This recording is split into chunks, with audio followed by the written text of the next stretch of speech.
Okay, so I thought about doing this and I decided, hey, you know what? Let's just go ahead and do it. Um, Basically what this is it's going to be me kind of babbling on about a headcanon. Like, I'll make if this gets enough hits, I guess I'll like make this a thing. Like, I'll make a video for each headcanon or something. Cause trust me, I can get into rants. Anyway, I guess basically this would be my Mindhoney headcanon video thing. Okay, so first off, what do we know about Mindhoney from canon? Uh, what we know about Mindhoney is, one, it's a byproduct of apicultural mainframes. Two, as Sollux says it multiple times, do not under any circumstances eat the Mindhoney. I'll get into that later. And three, it apparently has effects on psionics in particular. Okay, so that's all we really know about Mindhoney. That's it.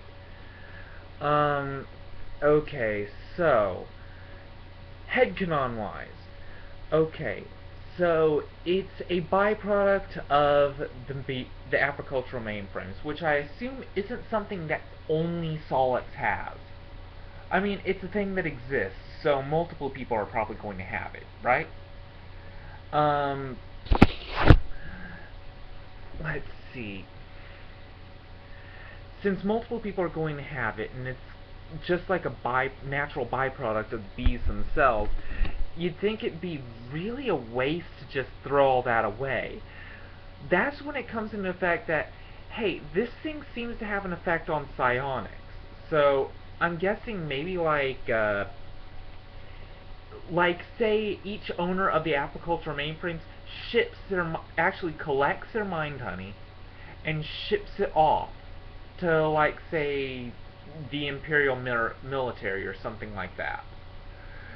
Because like number 3, from what I said, it seems to have an effect on psionics.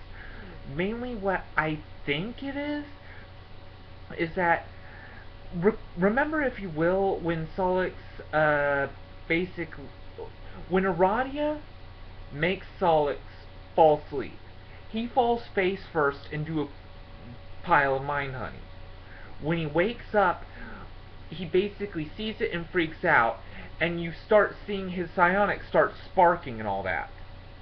What I'm guessing is that Mindhoney is essentially a psionic booster, kind of like a modifier or whatever you want to call it. Essentially, it would temporarily make psionics more potent, more powerful.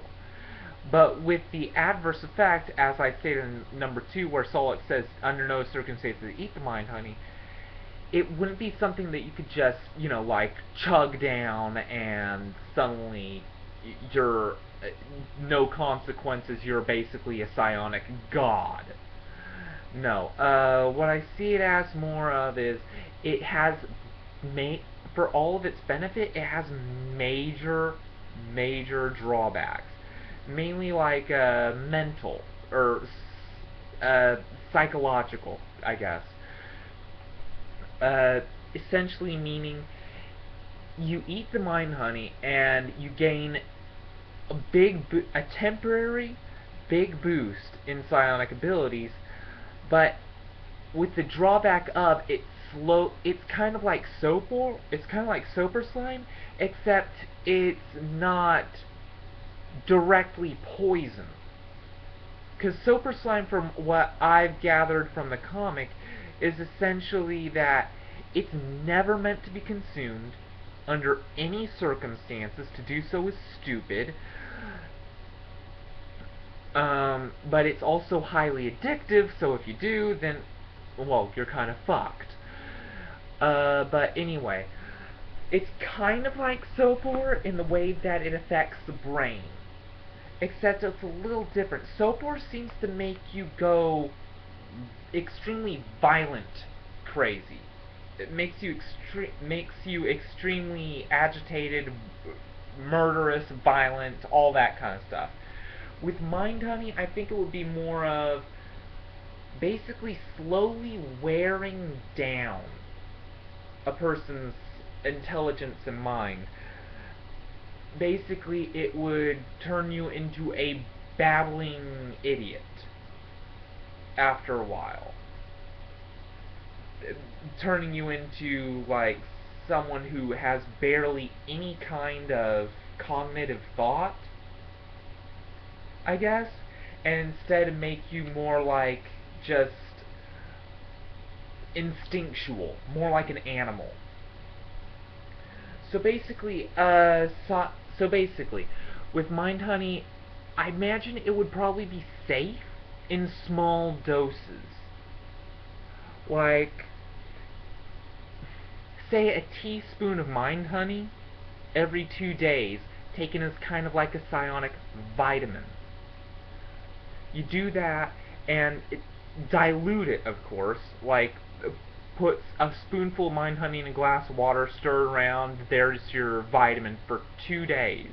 No more than that, or it starts or you start suffering the effects of it.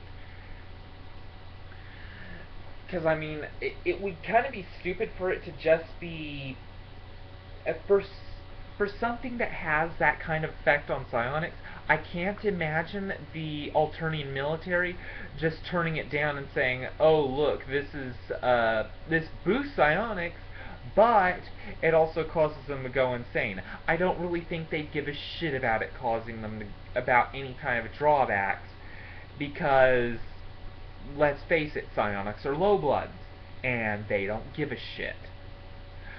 So basically, I ran out of words here. Okay, so basically, taking that vitamin over a period of time would boost psionic powers over slowly and gradually over a long period of time, would cause psionic powers to start growing in strength, just going up and up and up and up. So it's what my Sollux has for his canon, not for, comic canon. This isn't what I well, it is kind of what I actually think would work, because that's the kind of point of headcanon, right? Anyway,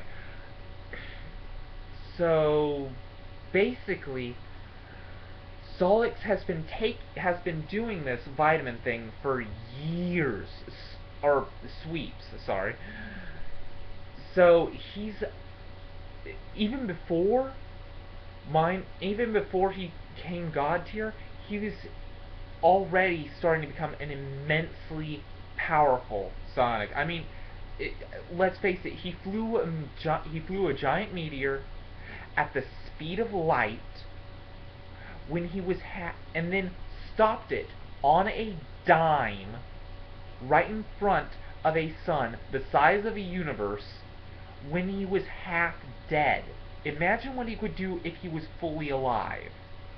That tells me he was holding back the entire freaking time. That he had never used his psionics to their fullest extent. So, basically, since my Sollux is God tier, basically, right now it's just me going on a bit of a tangent on, because I've actually received a couple asks, not lately, but earlier on when I was starting to roleplay, about people saying that I was God modding Sollux. I mean, take into account what I just said. He flew a meteor at the speed of light, yada yada, half dead. What I imagine is he was holding back the entire time. And with my Sollux, with the Mindhoney bit, makes him gradually even stronger over time.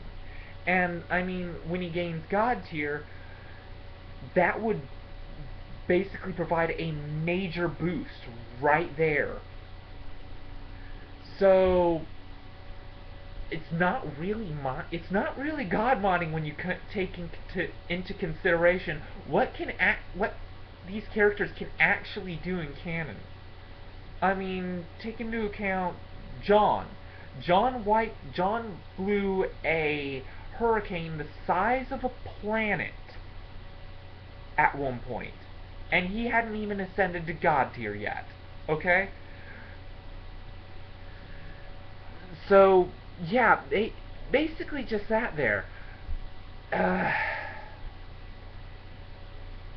guess that's me done talking about that.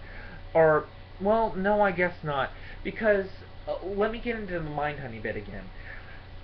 So, for military use, what I imagine they would use it for is basically taking a small group of psionics, like 5 or 6, just pumping them full of Mindhoney, then shoving them toward the enemy and basically running the other way. Because that's basically sending out a group of insanely powerful psychic living weapons at an enemy. And, I mean, a group of 6 of these pumped full of Mindhoney, that's gonna give them an insane boost, because I imagine, like, you know, the more Mindhoney you take, the more the detrimental effects affect you, but then the more Mindhoney you have in your system, the more potent the boost is going to be. So essentially it would be like sending a group of juggernauts into an army, just basic, not really invincible, but insanely powerful. I mean, like, one could destroy a enormous metropolis without a second thought. Literally just one thought and it's gone. On fire, destroyed, sent into space, what have you. So, yeah, I mean, really 5 of them could destroy a planet if they're strong enough, in my opinion, as far as I'm concerned. But yeah, I guess that's really it. Honestly, I've gone on for about 13 minutes here, yammering on and on. I told you I could get into a bit of rant about these things. So yeah, there's that. I might make another video about a different headcanon.